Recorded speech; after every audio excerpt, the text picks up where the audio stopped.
ایک آدمی کو تم معاف کر دو اور وہ معاف کرنے کے بعد تم کو اور 4 سنا دے تو کہتے ہو کیا تم لوگ کہتے ہو ارے یار مولوی صاحب صبر کا پیمانہ لبریز ہو گیا. صبر کا کوئی پیمانہ ہی نہیں ہے جو لبریز ہوتا ہے. کوئی پیمانہ ہے صبر کا تیرے پاس؟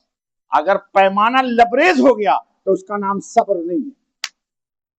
ایک کان کھول کے سن لو. تم لوگ بولتے ہو نا بھائی صبر کا پیمانہ.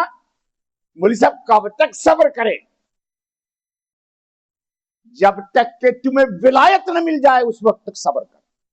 یہ اللہ تعالیٰ اس راستے پہ لانے کے لیے پٹواتا بھی ہے, سنواتا بھی ہے, یہ لوگوں سے کوسواتا بھی ہے. کوسوانا سمجھ گئے؟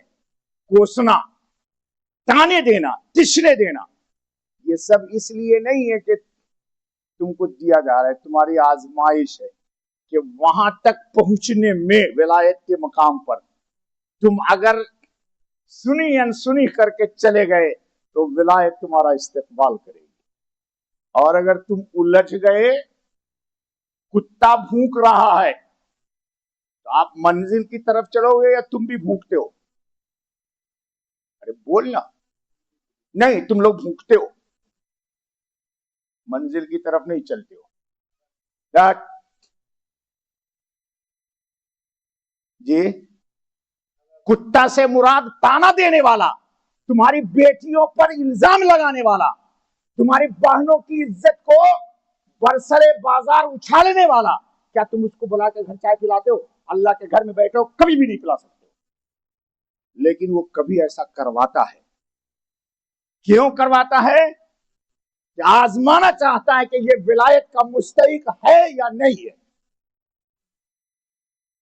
مجھے نہ دلاؤ غصہ. اما عائشہ پہ تہمت لگی یا نہ لگی تو حضور نے کتنا جواب دیا ہے؟ بس صحیح بات ہے, مسجد میں ایسے ہی نہیں ملتی. آپ نے سوچا ہوا ہے کہ ولایت کا تاج بھی مل جائے اور کچھ سننا بھی نہ پڑے؟ نہیں,